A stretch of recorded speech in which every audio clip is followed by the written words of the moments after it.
How we doing, everybody? It's your guy Wardy here, and as you guys can see, we're back at it, breaking down all the latest news and rumblings in Mets land. And today, that being November 20th, 2025, at the time this video dropping, we have breaking news to get into. Big news, and the reason for that is not that Kodai Senga is being shopped and is actively being dealt potentially by the New York Mets, because we all know that by now.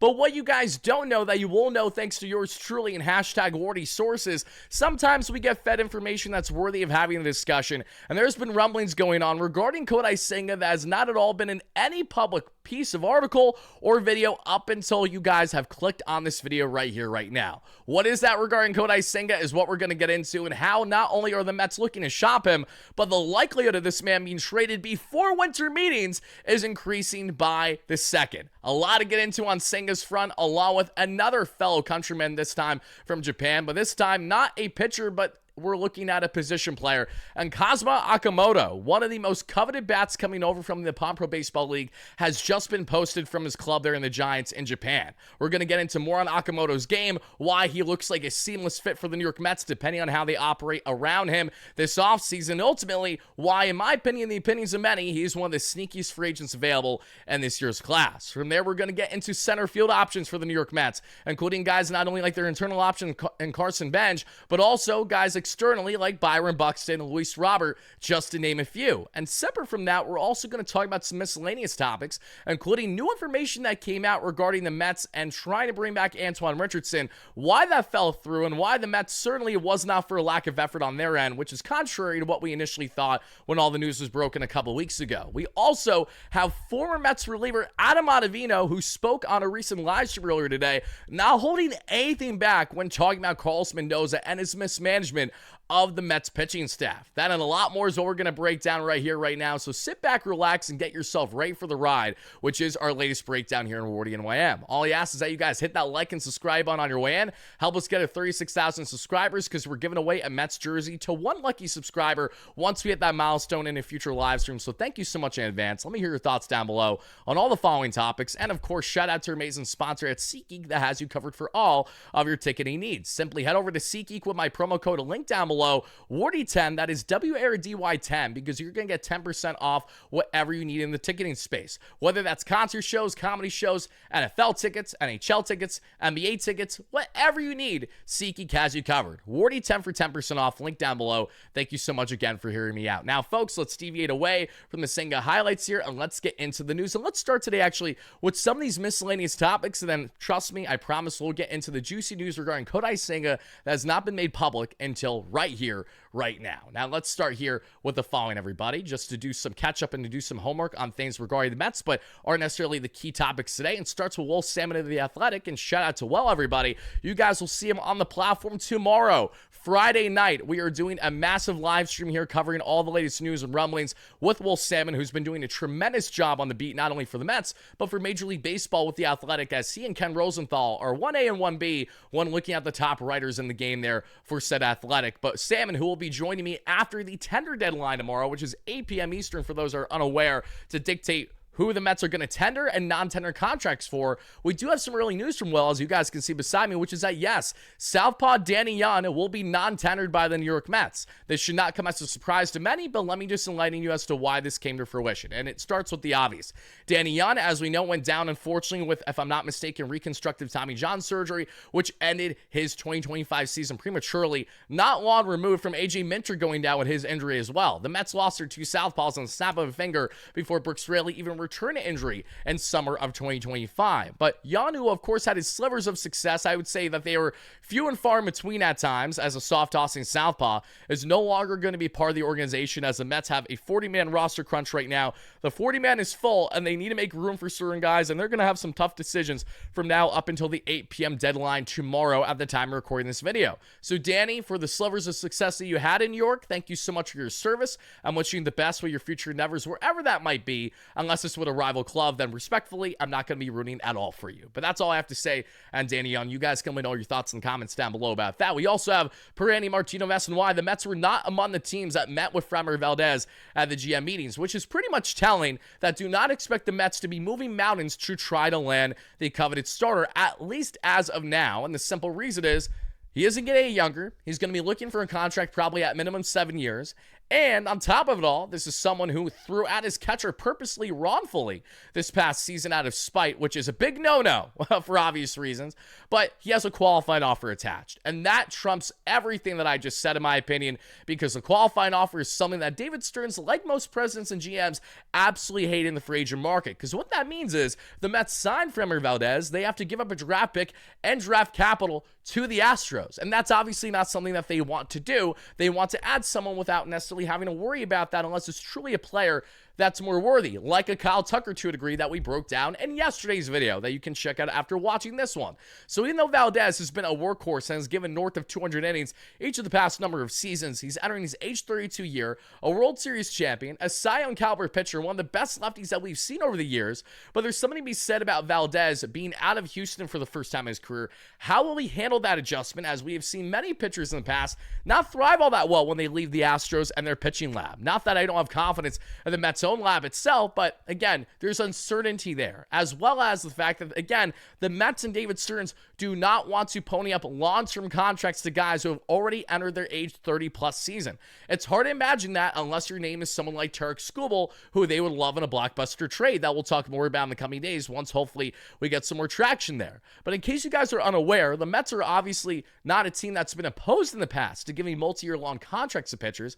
As a matter of fact, they are actually number one in baseball when giving away multiple contracts when looking at multi-years for a pitcher. They have given that to pitchers more than any other team in baseball since the start of 2020. And that is not a joke. That's facts right there. So what does that tell you? The Mets have had an appetite to give multi-year long contracts to pitchers, but how many of these contracts have actually worked well for them thus far? I think you could rightfully argue and state that with the exception of guys like Edwin Diaz, the Mets really haven't had all that much to be happy about between the Max Scherzer and the Justin Verlander contracts aging like milk as soon as they began, which unfortunately was a risk with adding grizzled veterans like them, regardless of their Hall of Fame talents. You also think of guys, to a degree that we have seen Kodai Senga, who we're going to have a lot to say about. Mets gave him a multi-year long contract, and we're already 3 years in, and the Mets want nothing to do with him. At least that's what it appears to be the case right now. And there is solid reason for that, regardless of how much of upside he has. So the point is that the Mets have not been opposed to doing this in the past, but it's clear that they don't want to necessarily do that moving forward unless it makes sense. Because even Frankie Montas already is no longer part of the organization, which is a pathetic signing then. That is now by David Stearns. You look at Clay Holmes on the multi-year long contract. While you could argue he was the most reliable starter for the Mets this season, that is actually true because that's how low the bar was. Clay Holmes was more consistent than anyone longer because David Pearson fell off a cliff from mid-June on. We all saw that happen live in real time. But outside him, Sean Manaea, 3-year contract, $75+ million. That's age like milk to start because Buddy couldn't stay healthy. And when he was out there, he was batting practice all season long. So the point is if David Stearns is going to pony up a long-term contract for a starter, it has to be someone worthwhile. And for one reason or another, the Mets, as of now, do not view Framber Valdez as someone who necessarily falls in the category of someone that they should try to do everything in their power to land. You guys can let me know if you agree or disagree with that assessment by Stearns on the Mets in the comments down below. And of course, this is fluid. Anything can change. Of course, if the market sours for Framber Valdez and he finds himself more in the shorter term end, then you can fully expect the Mets to be heavily involved there. Because yes, the Mets would rather give up draft pick compensation and capital for a shorter term contract than a long term contract in the context of not wanting to be inked to someone like Valdez long term. And it does make a level of sense when you understand the idea of not loving having a guy beyond, say, 3 or 4 years when he's already entering his age 32, 33 season. But going off for Valdez, I want to give a big shout out to my guy, Master Flip, awesome Mets fan in the community. Met him at Team Puerto Rico versus Team Dominican Republic this past Saturday at Citi Field. And he posted this, per Juan Soto, he has a verbal agreement with Steve Cohen that allows him 10 games to play for the Dominican Winter League there during his contract with the Mets. And that means 10 games, I think, total. So I don't know exactly. I don't believe it's like 10 games every winter. I think it's honestly probably 10 total. So maybe one game each winter for the next decade, which is kind of funny. The manager, however, of the club that he'd be playing for is also the newly appointed first base coach for the Mets and was the fantastic manager for the Mets this year and High A Brooklyn that helped them win the championship as the best team in minor leagues this year and won Gilbert Gomez. So Gilbert Gomez is someone who is not only going to be filling in the shoes of Antoine Richardson, but is someone who is obviously going to build a nice relationship with Juan. And as you guys can see, they've already known each other. So there was this piece that came out from John Heyman today stating basically how much this could hurt the Mets by losing Richardson and the team morale. When I say team, I mean more so in the sense of Juan Soto, but I'm here to tell you that literally means nothing, okay? Gilbert Gomez, who's someone who already has familiarity with Juan Soto, has been in the organization, did a tremendous job as the winning manager, winning the championship for High A Brooklyn. And the Brooklyn Cyclones, as I stated in yesterday's video when talking about the Mets official coaching staff that's now been announced, they ranked second in all of their league there in stolen bases with 257. So clearly Gilbert Gomez, who, mind you, is a former Mets minor league player, played with guys like Jeff McNeil and Brandon Nimmo in the minors going back to the mid-2010s, is someone who is now going to be coming full circle as Mets first base coach and someone who clearly understands the Mets' universal philosophy and getting proper jumps to get the best out of their base runners. So for those that believe that Juan Soto is going to be a sourpuss all year and can't run well again on base pass, I would preface you guys to, at minimum, consider what we get in the first couple months of Gilbert Gomez at first base, because the likelihood of him having success there is looking very likely from everything that we know of him internally in the organization, as well as what the Mets clearly relayed information on to Antoine Richardson to help Antoine have what was, in a lot of ways, an anomaly of a coaching year for himself, landing with the Atlanta Braves. And speaking of those Atlanta Braves, we also have here, as you guys can see from this piece, guys, the Mets offered what? I'm sorry. The Mets offered to double former first base coach Antoine Richardson's salary, but he still chose to go to the Braves. So for context, the Mets doubled his salary and offered him $300,000+ this offseason. And Antoine still said no. Now, did the Mets need to move more mountains than that? Did they need to make sure that they threw him that and also demanded that he sign early so that way they can give him the pension the way that the Mets can only give pensions to a certain amount of coaches that they hire? That was apparently the biggest dispute as to why Antoine didn't return. All I know is that Richardson, who obviously is a former Atlanta Brave player, has internal ties to Atlanta as is, was probably enticed to go to Atlanta as soon as they showed a level of interest, knowing that they were having a coaching change in their organization as Brian Snitker is no longer manager. They stayed in-house with Weiss, who is now their manager, and now they brought in Antoine in a lateral move. So Richardson, as much as I appreciate everything he brought to the organization all this year, kick rocks, buddy. I want nothing to do with you now. It's as simple as that. If you mean to tell me that David Stearns and the Mets offer this man twice the normal salary that he was previously offered, and yet he still said no, what else is there to talk about here? Okay, so thank you, Stearns and the Mets, for having a valiant effort in bringing him back. But when you have a guy who's not only demanding high asking price after what was an anomaly of a season, along with demanding that his contract would state that if he found a better opportunity elsewhere this offseason, that he could lead the Mets at any point.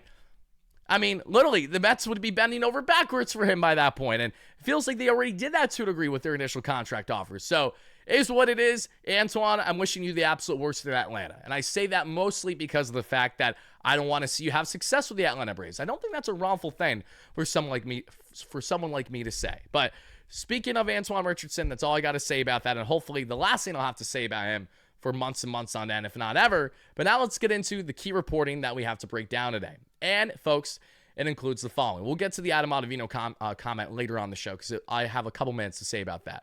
John Heyman, in this piece as well, did state that Senga trade market strong. Soto will miss base stealing guru, friends for life. Good for them. Whoop-de-doo, Basil. Okay, now let's talk about Senga. As he stated in this article, which has been reaffirmed from Jeff Passan as of a day ago, and many others since, is that the Mets are continuing to shop Kodai Senga plenty, and that there is a clear expectation that he's going to be traded. So much so that even Andy Martino on Baseball Night in New York yesterday on SNY stated that, while it's not obviously a guarantee, he would be pretty surprised, obviously, Senga's here next year. Everything, the stars are aligning for Kodai Senga to be traded. So, speaking of Kodai Senga, let's get into the news regarding Kodai Senga. And this is not something that has at all been relayed public anywhere, so I'm grateful to be able to do this because while it's not necessarily the biggest story imaginable, it's notable because it clearly goes in hand with not only Senga's market right now, but ultimately why he's more than likely going to get traded sooner rather than later. And here's why, everybody. I can tell you with credibility from people that I know in the industry, as well as rumblings I've seen, and connecting the dots and making sure that I was following up with my credible sources on this, that is in fact true. As of right here, right now, Kodai Senga has at minimum 8+ teams that are heavily targeting him via trade. So the trade market is robust. It is obvious. A lot of teams love the upside with Kodai Senga, who has the upside as an ace caliber pitcher right now still. And so that doesn't really surprise you that he has a big market. But knowing that he has either 8 or north of 10 plus teams, I know it's at least 8 as of now, is telling that clearly there's a lot of teams that love the idea of bringing Senga in, competitive teams alike, maybe small market teams as well. And for the Mets, they need to make sure that they find the best value for someone like him, who is coming off of a Jekyll and Hyde season, was dominant in the first half, went down with injury mid-June, and was a shell of himself from that point on the remainder of the year. So much so that the Mets sent this man down in the minor leagues and didn't call him back up because they knew he was pitching like a bum. That's just how it was. I don't mean that rudely. I mean that honestly. Senga was horrendous. And that lack of mental fortitude and that lack of mental strength to get over the hump of another injury is something I think the Mets are kind of fed up and done with. It's been 2 calendar seasons where Kodai Senga has been pretty much a non-factor for them for when they need him to step up and be their guy. And because of that reason, and because of the urgency, the adamancy to change this rotation for the better, to upgrade next season, you simply cannot justify rolling into next year with the 8 pitchers you currently have under contract. From the youngsters and Christian Scott to Noel McLean to Brandon Sproat to Joe Natan to now the veterans and Kodai Senga, Clay Holmes, Sean Manaea, David Pearson, etc. The point is that while the Mets have a lot of pieces there, how many of them are quality? And how many of them have a floor that's so low that's almost not pitchable? Senga unfortunately falls in that category. Senga is very hard to evaluate because we know his 2023 season dominated, 200 plus strikeouts. The Ghost Fork was the best swing and miss pitch in all of baseball that year. He got Cy Young and rookie votes. He did everything that you could possibly want. 2024, injured all year, comes back for a game against the Braves, 5 innings in, cooks himself again with his leg. He's out into playoffs when he's serving up meatballs middle to guys like Muncy, among others there against those Dodgers in the NLCS. Then we find ourselves in 2025, eerily similar circumstance in the sense that he was looking good early, and I shouldn't say similar because that's inaccurate because he, again, didn't pitch like at all in the 2024 regular season, so I apologize for that. But 2025, again, was looking good until his injury, fell off a cliff, hasn't been the same. So even though Senga's contract is very much team-friendly, looking at the average annual value, and knowing that he has a 2028 conditional option, which would favor the Mets in a world where, say, Senga goes down with Tommy John surgery or misses time over an extended period of time because of his UCL. For those that are unaware, when the Mets first signed Kodai Senga, he had a partially torn UCL over a decade's worth of pitching with the MPB in Japan. And because of that reason, the Mets obviously know that they need to be fairly cautious on how they use him and when they use him, which is one in hand with the 6-man rotation and trying to get the best out of him and his sample sizes. But Senga, who now has at least 8 suitors at the moment, if not more, is more than likely going to get traded before the winter meetings. Because if things are picking up this significantly right now, the Mets are amplifying the fact that we're on a roster crunch. And in order for us to add to this rotation, we have to subtract first. The only way the Mets could even land or consider someone like Kyle Tucker, like they have been pondering, that we broke down in yesterday's video, is to make sure you have roster room, which is why Brandon Nimmo's name is being floated out there in trade talks right now. They all go and hand with each other. The Mets want to upgrade a team that did not get the job done in 2025. They want to upgrade a core group that has brought nothing but more than anything frustration for us, the fans, because they have not been able to get over the hump. For more reasons than one, as much as I do like Kodai Senga and view him as a guy that has plenty of value, what I also understand with Kodai Senga is that he is someone that can probably be more valuable elsewhere and not something that the Mets have to heavily rely on as a certainty when he is far from it. The Mets need certainty. They need to add starters that can give you anywhere from 170 to 200 innings comfortably for the 2026 season and beyond. And when we look at Kodai Senga, we have no clue what we're getting. So you say to yourself, you don't want to trade Senga at the risk of this guy being an ace when he leaves the organization, but the counter is, we can't run it back again and have that same expectation. You simply can't justify that.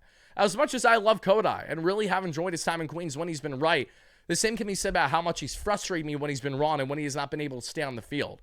And knowing that he's entering his age 33 season, is not getting any younger, there's a fair argument to be had by saying that if the Mets trade Senga and add to this rotation as an upgrade, that's all we need. There's nothing to complain about there. Because the Mets, at minimum, need one ace-caliber starter that they have this offseason.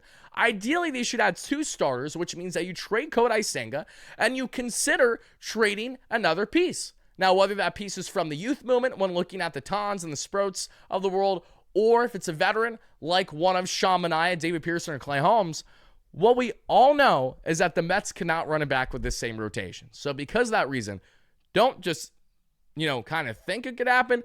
Expect Kodai Senga to be traded at this point in time. Writing's on the wall from everything that's being relayed my way.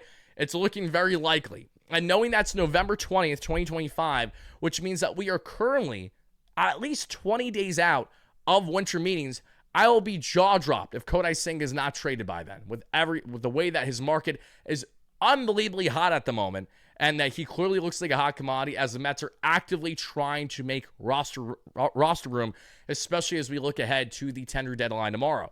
Not to say that a trade will happen from now until then, but what I am saying is there's an urgency, a level of urgency rather, by Stearns and the Mets to try to get their roster fortified and right here for the better, where they do have openings, so that way they can really go absolutely all in on players, not have to worry about doing last minute trades where maybe you have to kind of settle for less because you just need the roster room. So now's the time to maximize your return right now, and it's great to see how robust of a market Senga appears to have from everything that's been relayed my way. So you guys let me know your thoughts in the comments down below. In regards to Kodai Senga, and the likelihood of him being traded is increasing by the second, especially before winter meetings. Now, to go on from Kodai Senga, because we're not here to just talk about Kodai, we've got a lot more to talk about.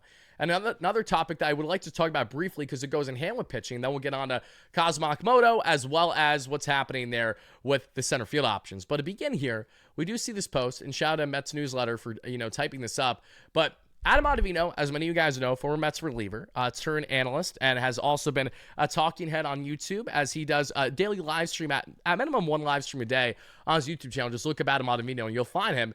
And very interestingly, Adam had a north of a 1-hour rant regarding Carlos Mendoza and other key Mets topics, which I implore you guys to check out. So again, just head over to Adam Ottavino's YouTube channel and watch it for yourself. It was like a 2.5-hour live show, so he didn't hold anything back. But I want to break down these remarks in particular and share my input on them, because I see what he's saying while also understanding that there's more to the problem here. But let's just start off by reading off what he had to say.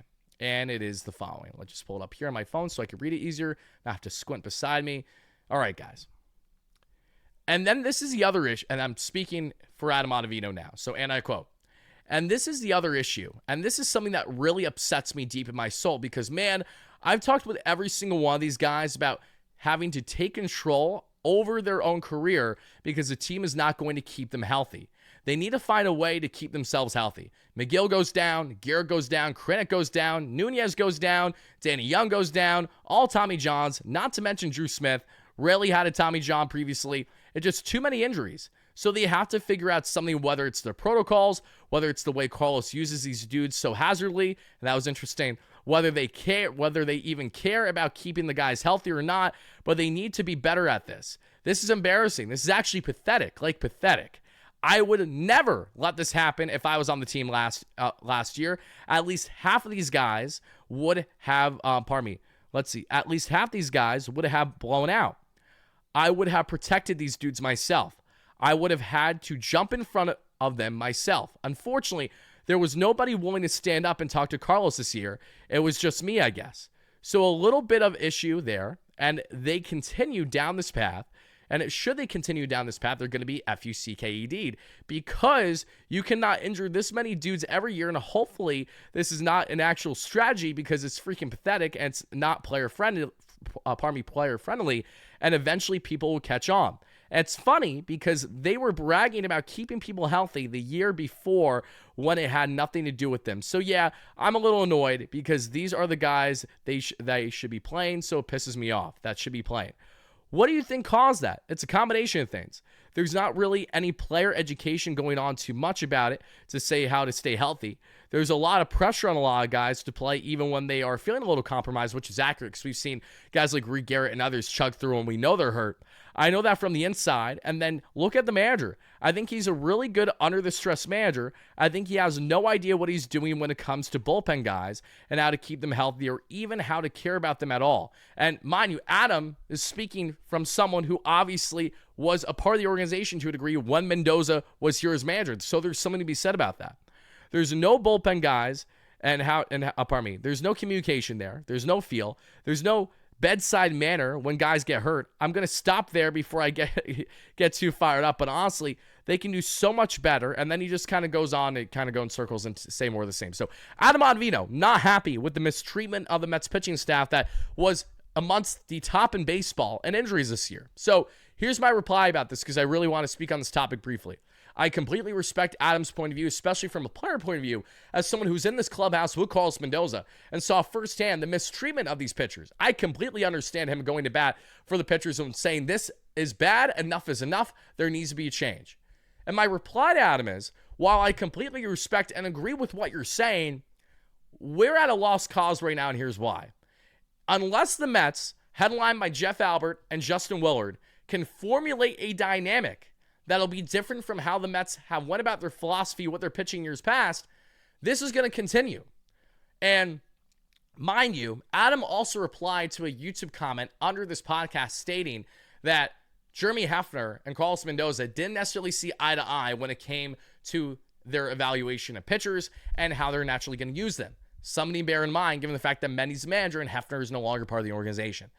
But what's also true is that this philosophy of pitchers going down significantly with injury has been a league-wide issue, not just a Mets issue, not just a Mendoza issue.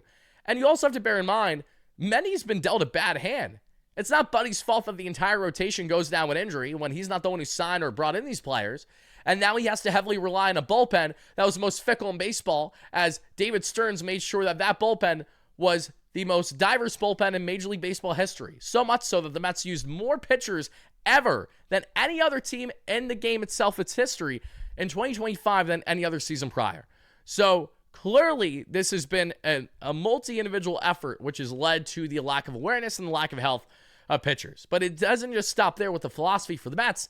It continues. Because you want to know what team in baseball is most notorious for this exact philosophy and isn't stopping or slowing down anytime soon? It's the exact team that the Mets are trying to model themselves after in the LA Dodgers. The Dodgers are the most notorious team in baseball with pitcher injuries. They have more pitcher injuries than any other team in the game over the past 3.5, 4 years. And that is a fact. Look it up for yourself in case you guys don't believe me.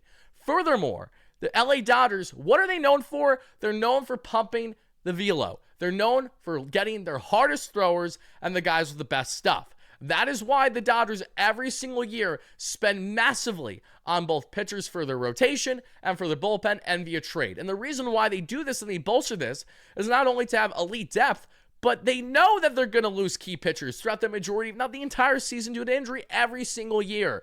They do not care about the health of these pitchers in ways that they should. But it's from the Dodgers down. It starts with them because they have set the precedent for every other single team now to look at and say, this philosophy's working. They're winning. They're winning World Series. We should go down that same route. And that's where lies the bigger problem. Because teams like the Mets don't have guys like Shohei Ohtani, Freddie Freeman, Mookie Betts, an entire all-star lineup as is to justify the woes of your lack of pitching health. Nor do they have multiple aces in their rotation that it's okay and it's justified if they lose one or two of them for the first half of the season because they don't care because they're so damn deep as is. So when you have October come around and Shohei Ohtani, Yoshinobu Yamamoto, Blake Snell, Tyler Glasnow, etc., all healthy and giving you their best, that's all they care about. And that's all they should care about. And that is their emphasis to win now. It is a results-oriented business. And the ugly aspect about major sports like baseball is that it's always going to come down to results. It's always going to come down to dollars, which means players' health and mentality is usually going to be pushed on the back seat, especially when you have a manager that is really in flux as to how can he make proper bullpen decisions because his president did a terrible job on bringing a staff together for 2025 that could be reliable on the health front. Far from it. So again, while I understand what Adam is saying, especially from the player point of view, this doesn't just go with the Mets here, nor does this just go with Carlos Mendoza. This is a much bigger fish to fry, and it starts from the LA Dodgers down. That is a fact. Talk to any Dodgers fan, and they will tell you how they run their pitching lab. And they emphasize the stuff. They emphasize the velocity. They are max effort pitchers. That's why the Dodgers are not known for having all these meticulous soft tossers. Yes, they'll have some, and yes, they'll have guys who will be beautiful in the bullpen, like Vesia, for example. I'm thinking about him and his family. Terrible news to hear what happened with their child right around the World Series. Brutal news. And again, my prayers and thoughts go out to them. But Vesia, again, a guy that isn't necessarily known for the high octane, he's an exception, but Beyond that, again, look at that Dodgers rotation. Look at some of their top relievers. It's all backed by gas. And gas is never something that the human body and elbow and the UCL is going to be able to handle. That's why guys are getting Tommy John twice and 3 times over. Jacob deGrom, he's right here. We know this story very well. So that's all I want to say about that for now. I really appreciate his input, but there's something to be said about this being a league-wide issue, for one. And the Dodgers, who are the most winning organization in baseball currently at the moment, given their recent success, are again setting the standard for how teams should operate. And I truly do hope and pray that the Mets can find a happy medium where they learn from that standard while not sacrificing their players' health entirely in the process. Now, to go on from that, everybody, let's get on now to the next topic, which is Kazuma Okamoto. As you guys can see, our breaking news from MLB itself today: first base, third baseman, and he can play the left field comfortably. Kazuma Okamoto has been posted by the Yomiuri Giants of the MPB.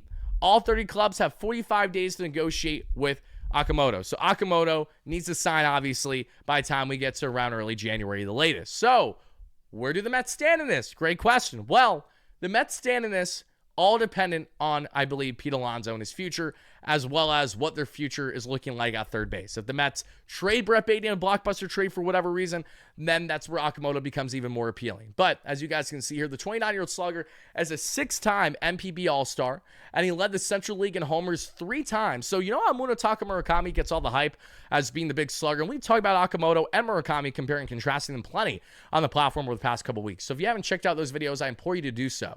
But while Murakami is the sexiest, flashiest, young, and highest upside name available, Kazuma Okamoto is the most certain name available, of a luck of what you're getting, and someone who's been hitting home runs at a steadier and quality rate greater than even Munetaka Murakami, because Okamoto, unlike Murakami, can handle velocity without a problem. Murakami bats career 180 when facing velocity of 93 miles per hour or more.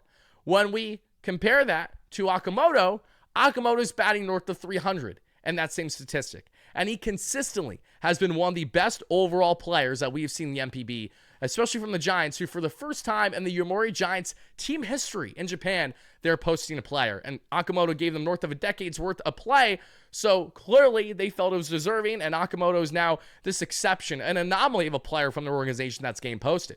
Now, he put up a WRC plus this season of over 100% better than the average batter in baseball, right, from the 69 games or so he played. 15 home runs, 49 RBIs, but he usually sits around. He's going to give you 25 to 35 home runs every single season. He's looked fantastic. A 327 average, a 416 on base, a 598 slug. But here's what I'm so fascinated by with Okamoto and why I would love him on the New York Mets. This man is a plus glove in multiple positions, okay? So when you say to yourself, I would love for the Mets to bring back Alonso, but I would also like if they brought in a first base or, versatile option that could platoon Alonso from first to DH. And if the Mets don't say sign Cody Bellinger, who I really hope they do, I've been beating that drum and I'll continue to.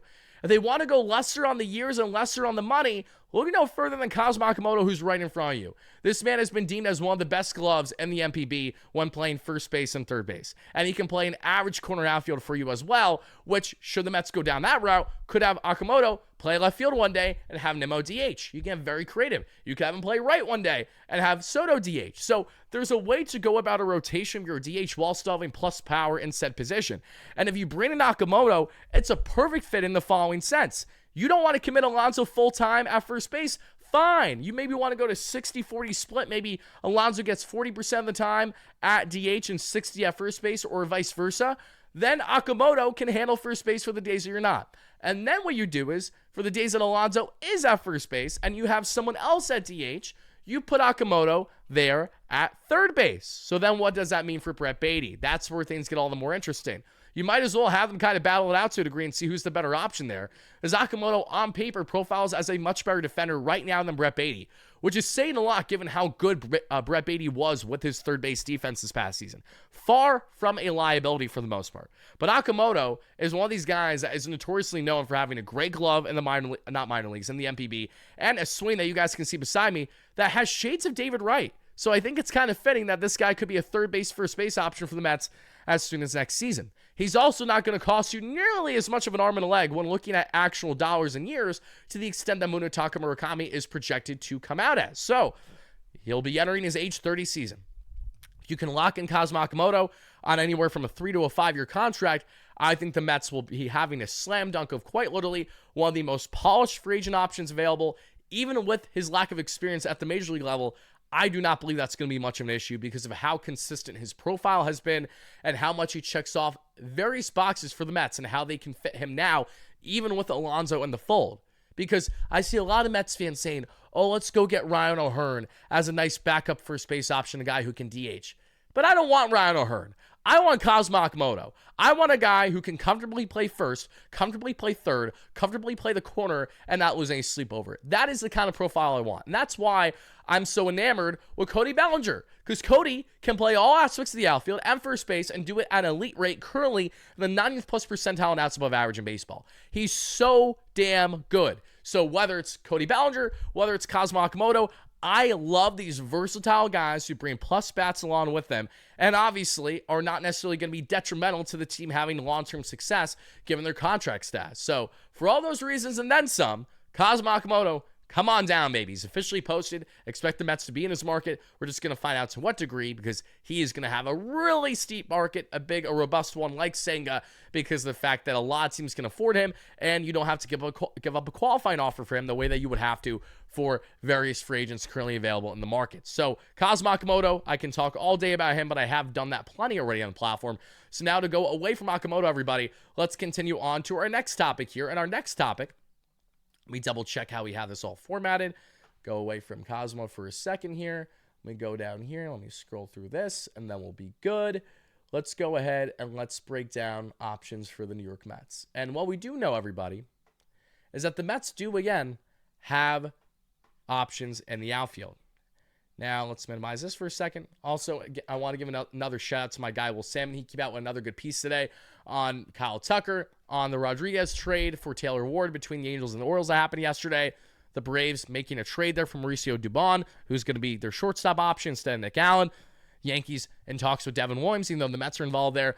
And the path for the Mets to pursue a big name. Now, pardon me, there isn't much to state in regards to the path for the Mets to pursue a big name that we don't already know. But he did reiterate in his common sense that, yes, in order for the Mets to land the players that they plan to land this offseason that are not Alonso and Diaz, like separate from trying to bring them back, they're going to need to make roster room, which is why, again, you see guys like Kodai Senga, Jeff McNeil, Brandon Nimmo, to a degree Brett Beatty, and others all available in the trade market. The trade market. But when we talk about the outfield in particular, this is where things get fascinating because John Heyman separately came out with an article today as well stating how the Mets will be looking for the following center field options, which may very well include the following players. And one of which is Carson Benge, which is not at all surprising. For those that don't know Carson Benge, he is an absolute stud, and I absolutely love the man. That's not the thing that I meant to hit, nor is that the thing I meant to hit. This is what I meant to hit, so I apologize for that. You see if this is the right highlights. Those are not. That's okay. I'm not going to run the highlights here for a second, but I did this last time. But simply put, Carson Benge is the Mets' top outfield prospect who very well could crack the team out of spring training, as we know. Typically, I run highlights with this, but I didn't have it set up in time, so we're just going to roll with the punches. Very respectable first season, going all the way from low A to triple A with the Mets at 281 average, 857 OPS, first-round pick by David Stearns in 2024. I love Benge. I covered him all season long. I really do think he will be an impactful player for the Mets in the outfield next season. But knowing that he still needs to prove himself and knowing there's uncertainty there and knowing that Tyrone Taylor can't hit a beach ball half the time, it feels like, the Mets need to add more in that area.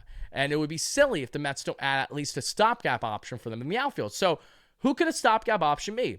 Let's start with one that's less likely than the other, but still one who I would love at the right price. And that obviously is Byron Buxton. Now, I know you guys are going to say to yourself, Tyler, Wardy, please shut up with Byron Buxton. Buddy's made of glass. What are we yapping about here?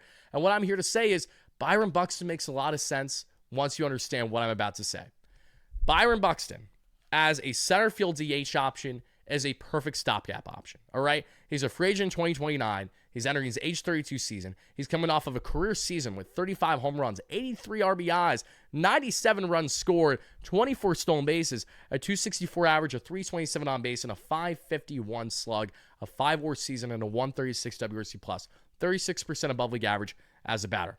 A lot to love there for Byron Buxton. And I've been loving him since he was a top prospect. He's always been, in my opinion, one of the most uber talented players out there, but the big problem with him has been staying healthy. We all know that story. with Buxton. So, one, why would Buxton consider a trade? And the reason why he would is because he knows the Twins ain't going anywhere, right? He's on a long-term contract, but unless he wants to never win anything close to a championship, they can stay in Minnesota. Otherwise, he can go to a team that's at least going to be putting in a valiant effort to try to win a chip. Not that the Mets have a great history of success, but it hasn't been for a lack of effort in recent years, and we know that, at least on the front of ownership and the president to a degree. Buxton, however, has had more of an appetite to be traded should the Twins not move in a direction that he'll be happy with. And he's someone that also can, dictate a little bit as to where he would go. So that is something to bear in mind. But regarding Buxton, why does he make sense? It is as follows. If you trade for Byron Buxton and start as your center fielder, he can be your stopgap option until Carson Benge is ready. And then what do? You do kind of what I was planning to do with Cody Bellinger, which is the following. You have Buxton play at DH for days that you want to make sure you conserve his legs and lessen his ability to get hurt. You also look at him as someone who can play the corner outfield. And when he plays the corner outfield, if, say, Benge is commanding center, then you DH Nimmo one day.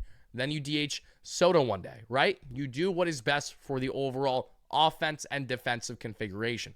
But knowing that Buxton, who would easily be the Mets' best, more DH option than anything else, he's a guy who will probably profile best as DH as he gets older, given his lack of ability to stay healthy, and a guy who can steal bags for you, no problem. I mean, let's see, 24 stolen bags this last year. I'm sure he'll get at least 20 to 30 next season as well.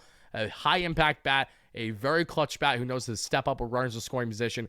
Heyman did note, however, that knowing that he's, more of an Atlanta native, he'd probably be less inclined to go to the Mets versus going to the Braves if the decision were one or the other. So something to bear in mind. But nonetheless, Buxton as your short-term stopgap option until Benge is ready, and then you platoon him from DH to corner outfield positions, I think makes an abundance of reasons of sense. So I'm curious to know your thoughts about that in the comments down below, everybody. Now, to go on from Byron Buxton, let's get on to one other player here, and that is going to be, Luis Robert. Now, Luis Robert, we've been in this drum plenty. The Mets did everything in their power to try to land him at the trade deadline, and the reason why it didn't happen is because the White Sox are schmucks and were asking for a King's ransom. Well, Robert, who now has 2 years left on his contract, if I'm not mistaken, because that was the contract stats I have up top was during the trade deadline, so I apologize for that. He has opted into $20 million for this upcoming season, but he's not a free agent for a couple years still technically because of the club options. So ignore that 1 year and just have it down to 2 now. Point is, Robert in 110 games this past season, 14 home runs, 53 RBIs, 33 stolen bases, an elite base runner, 223 average, 297 on base, 364 slug, and over one WAR season, which is the best he's had since his huge year a couple years ago where he was around a 5 WAR and an 84 WRC plus, so low below league average. Robert has had back-to-back really underwhelming seasons when looking at the offensive numbers, and he is a clear-as-day candidate to be traded and to be a great change of scenery type player. Now, the Mets love Luis Robert, and I can't understate that. They really want him at the trade deadline, okay? I fully anticipate that they were going to land him at the trade deadline. It wasn't for a lack of effort at the trade deadline.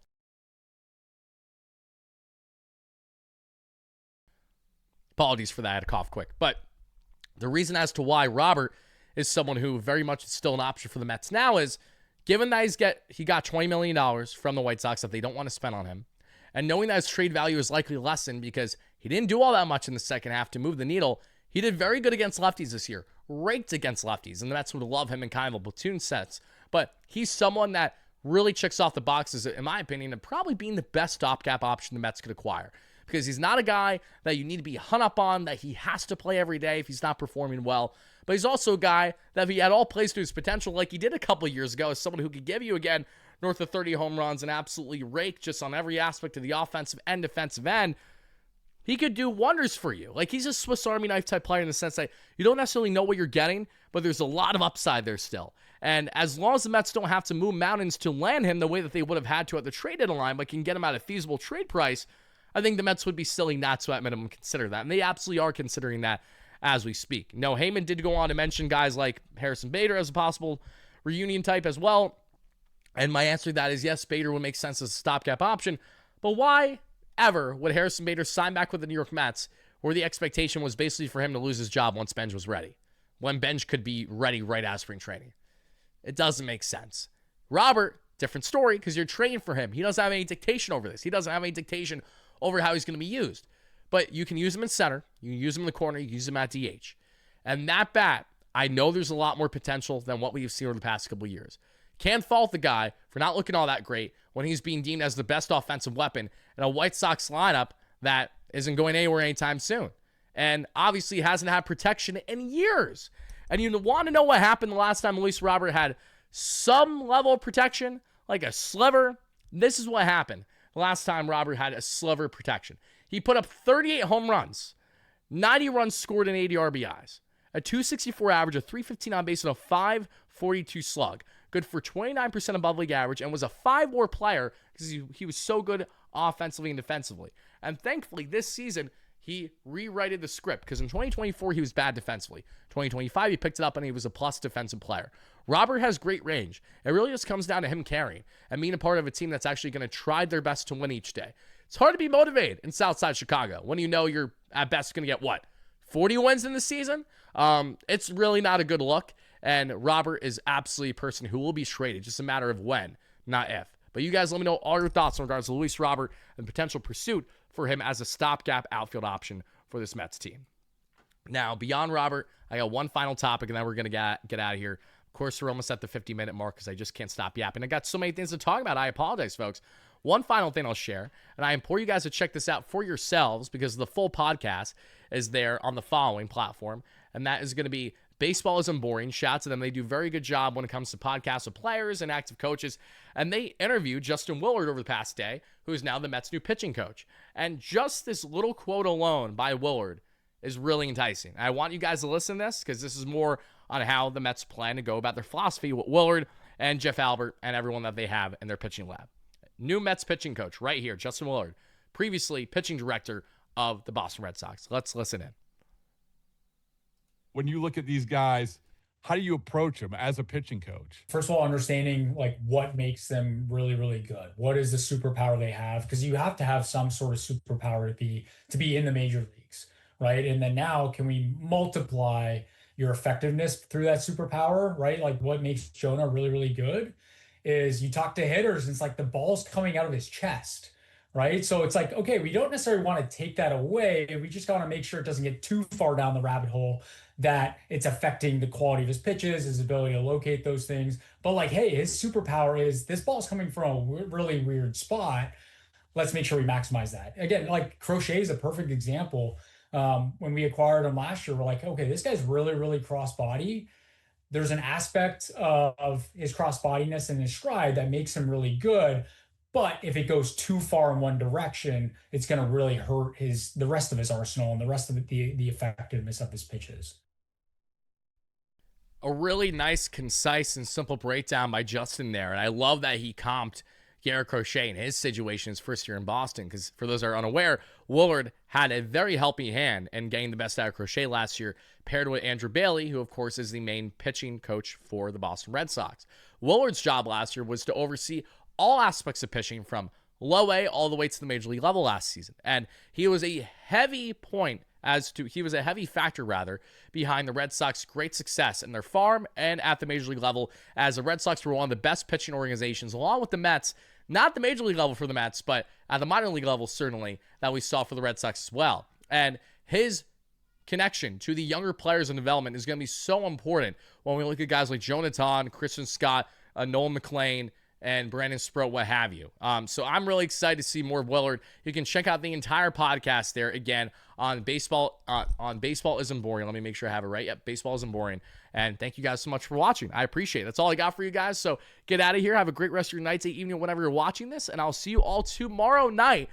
Don't have an exact time for you yet, but it'll be after the tender deadline at 8 p.m. Eastern with my good friend Will Salmon of The Athletic, breaking down all the latest in Mets land. Thank you guys again. And as always, no matter what, let's go Mets. Peace out.